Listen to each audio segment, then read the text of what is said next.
Hi, I'm Keegan. Welcome to my channel In the Shop. And today in the shop we've got part 4 of our CB175 restoration. Alright, today we're going to take a look inside the carburetors and see if they look alright or whether they were neglected. First we have to get the side covers off to get the air boxes removed. These things can be a little bit tricky, and so I used a little bit of lubricant to help aid in getting them off. I didn't want to end up snapping the plastic tabs, and the rubber boots that the tabs go in were pretty stiff. I don't know if they need to be replaced, but they just needed to be respected because they were holding on pretty good. There's the air box. Just a couple of fasteners hold that on, and we should be able to get it off pretty quickly. I'm going to use a lot of sped up video here, because watching people remove nuts and bolts is boring.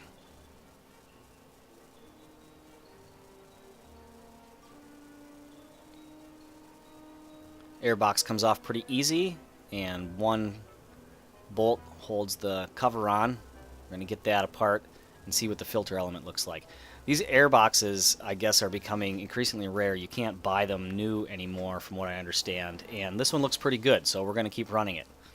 But if you've got one that doesn't look so good, you might be doing a little MacGyvering to get some new filter elements in there. Here we'll get one of the carbs off. Just a couple of nuts removed from the studs. We'll get the carb separated from the carb spacer.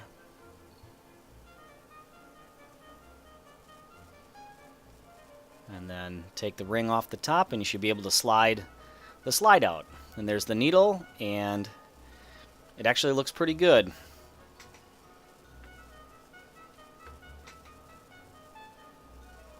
Show you a look down the carb bore here. Not much to see. Other than that, it doesn't look all gross inside there.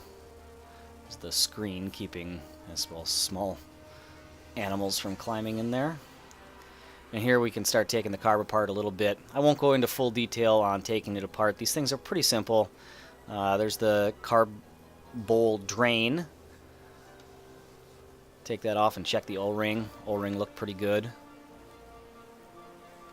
We'll take the little snap ring off here, or a little hold down. And a couple of whacks with a screwdriver usually loosens that up. And lo and behold, it looks pretty good. A little bit of debris in the bottom, but not too bad. Carb floats look brand new. Needles look, or the jets look okay. Pull the jets out and take a look inside. A little bit of compressed air can clean these out. Or if you have, I like to use welding tip cleaners. They come in really, really tiny diameters, and you can get those in and clean out the little orifices. That jet looks pretty good. Nothing is plugged up. Of course, there's a little bit of residue left over, but it looks like somebody must have drained the gas out of these carbs beforehand, so I was really pleased. None of this looks like it has to be replaced. We'll put the bowl back on, and we'll check the adjusting screws. It's always a good idea to screw these all the way in. Don't over tighten them, but screw them in until they just seat, and then write down how many turns you made to get them all the way in. That way you can put it back the way you found it. Should help start up when we get to starting the bike. Now we'll back these out and check them out.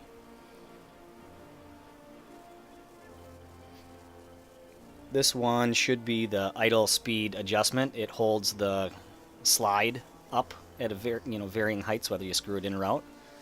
And this one I think is the air bleed screw. Could be wrong about that.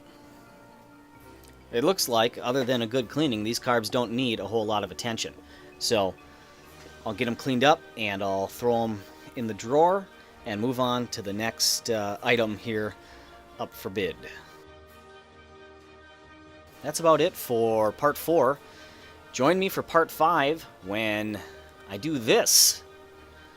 Discovered a small problem with the motor and decided to take it out of the frame and see what was going on. So please subscribe to the channel if you want to see when I update part 5. It should be pretty soon, and we'll keep going on this. I've also got a bunch of other projects in the works, so please stay tuned because it should be interesting.